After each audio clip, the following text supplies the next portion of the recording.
this thing that people are now doing, apostles of money, apostles of marriage, apostles of gold, apostles of faith, apostles of righteousness, apostles of prosperity, apostles of... Where did you learn it from?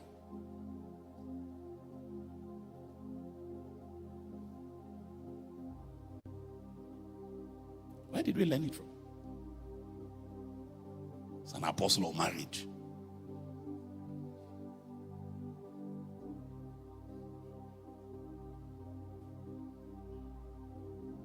Is that the way the Bible presents the apostolic to us? No. No. And if we are finding new uses for the terminology, at least let's be clear that we are just innovating. Let's not pretend like we are being biblical. Is that okay? Yes. You can give new meanings and new expression to words, but let's be clear that that's what we are doing. And let's not pretend that we are being biblical.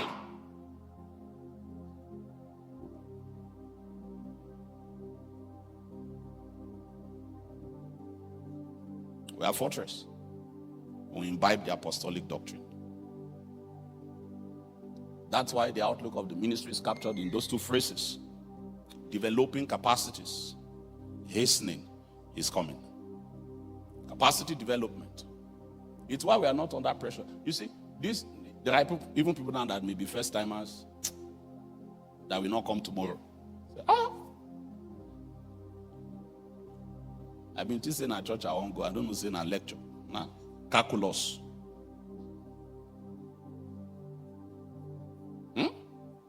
We thank God we live in a technological age. These things will be there, it will outlive us. It will be a witness to our generation. And just in case any day anybody wakes up and say, is it even possible? Can I even hear the truth anywhere? Let it be that there will be resources that are available. We are playing the long game. We are playing the long game. Now to come back tomorrow, I will show you it's the long game. It's a long game.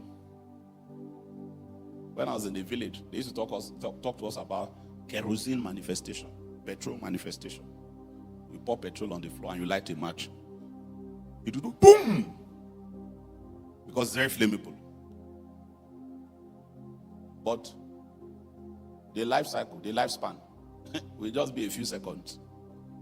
But when you bring a few wood, dry wood together, and you take a coal, just one coal of life fire, one life coal, I mean to say, and you drop it at the point of the intersection of those wood, and then you now bend down. In the village, we used to blow with the mouth. And after a while, you will start inhaling smoke. Do I have any villagers here? You know what I'm talking about. You will blow. So, in fact, my people have a proverb. They used to say, best where they blow fire, they inhale smoke.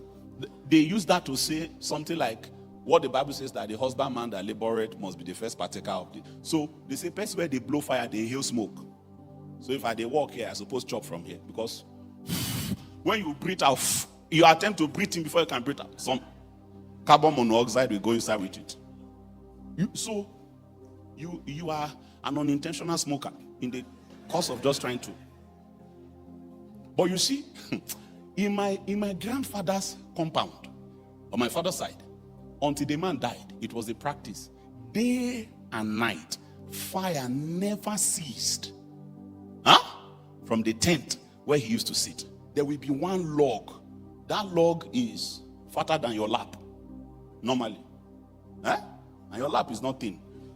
The log, there will be one log, and then another one, just two. One facing each other. Then they'll bring it together and put that coal. Once they light it, overnight, even when the two logs have burnt and they are no more in contact, there will be fire.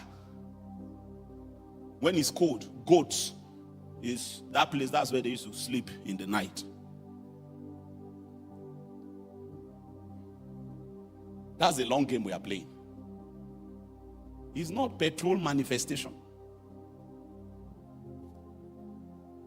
And I'm going to pray that God will encode you with tarrying capacity. Because I can tell you that what is coming will come. Hey, it will come. You know, God told me a few years ago, and I told some of you, that there is a famine that is coming in the future. And it's not T-Pain, it's a famine of the word. So God said to us to start building houses of bread. How many of you remember? Yes, I have witnesses. Houses of bread. Houses of bread. That when the famine hit, everybody will start to look for Joseph.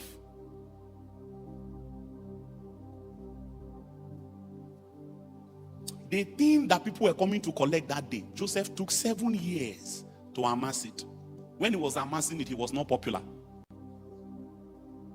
Because everybody also has something they run everybody to. You have your farm, I have my farm. Oh, no problem. But one person was building houses of bread.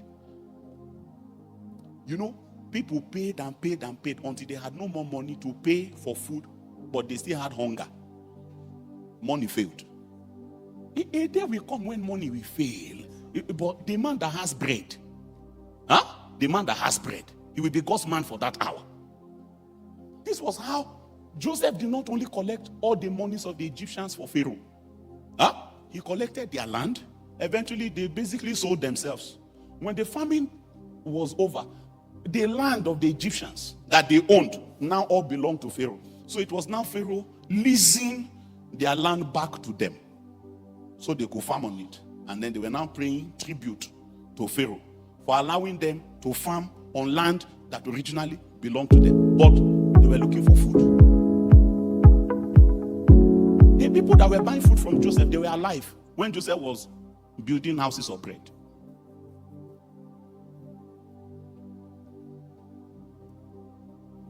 And the promise we have of God,